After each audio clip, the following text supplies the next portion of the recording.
À Jérusalem, nous retrouvons notre correspondant Olivier Granilic. Et Olivier, en Israël, après la publication du programme économique par le Premier ministre et par le ministre des Finances, la presse se fait l'écho des critiques de la classe politique israélienne. Oui, en effet, Ilana, et ce programme proposé par le ministère des Finances est incomplet ou du moins insuffisant. C'est ce que nous dit ce matin le Israël Hayom, qui nous révèle que les fonctionnaires du ministère des Finances voulaient accorder des avantages fiscaux à tous les foyers israéliens. Naftali Bennett a préféré accorder une baisse beaucoup plus importante aux familles qui travaillent et avec des enfants, c'est-à-dire une baisse des impôts substantielle à un nombre plus restreint de familles.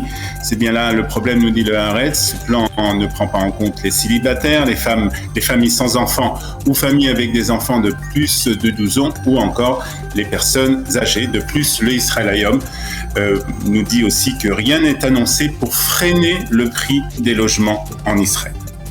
Et puis l'autre titre de ce matin, c'est la mise sur la touche du commentateur politique de la radio Galey Tzahal.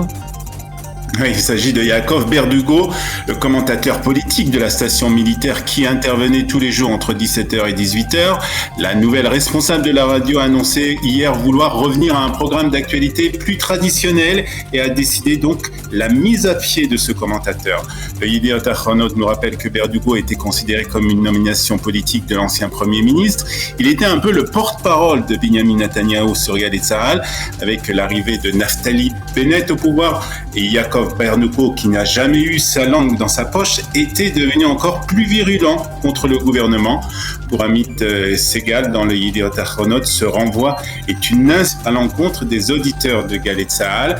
Il précise que l'émission à laquelle participait Berdugo était l'émission la plus écoutée de la radio militaire. Et puis, une information de dernière minute, Ilana, puisque Yaakov Berdugo avait une autre émission le vendredi matin aussi sur Galey Tzahal. Eh bien, il y a quelques minutes, Yaakov Berdugo a démissionné en direct sur la radio militaire.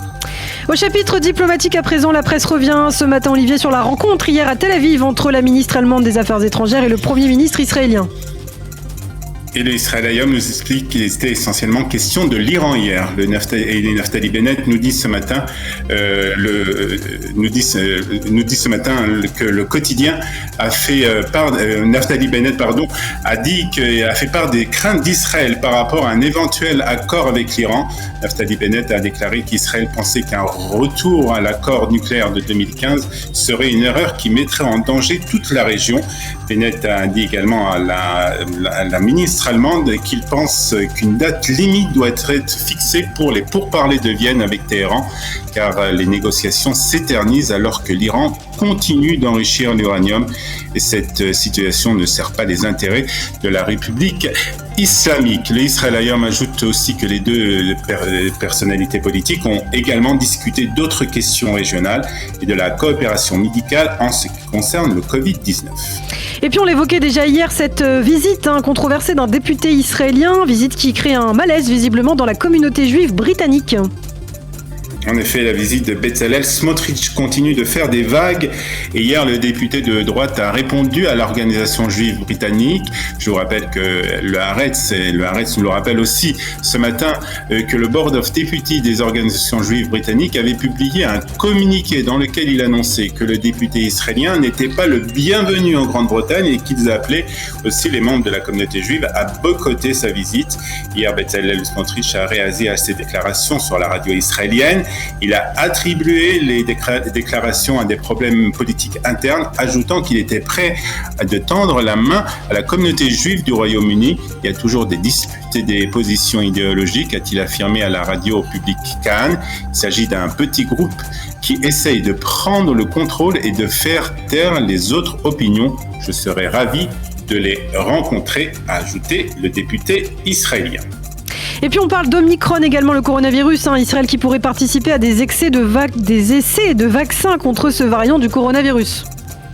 Oui, c'est le Yediot Ahronot qui nous en parle ce matin. Le ministère israélien de la Santé et le laboratoire Pfizer sont en pourparlers pour qu'Israël participe aux essais de vaccins élaborés par le géant pharmaceutique pour lutter contre la propagation du Omicron.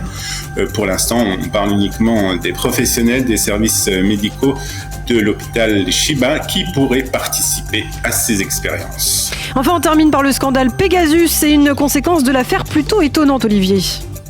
En effet, sites d'information nous apprennent que les ventes de téléphones Nokia, vous savez, Ilana, ces premiers modèles de téléphones portables ont augmenté de 200% en Israël. Il s'agit de téléphones qui ont une connexion Internet limitée, voire inexistence, et qui ne permettent pas de naviguer donc sur les plateformes de messagerie telles que WhatsApp, Telegram et autres, ce qui les rend plus difficiles à infiltrer. Les Israéliens ont donc acheté ces téléphones et espèrent ainsi qu'ils ne seront pas espionnés par le logiciel de la compagnie NSO qui a fait beaucoup parler de lui cette semaine. Shabbat Shalom depuis Jérusalem.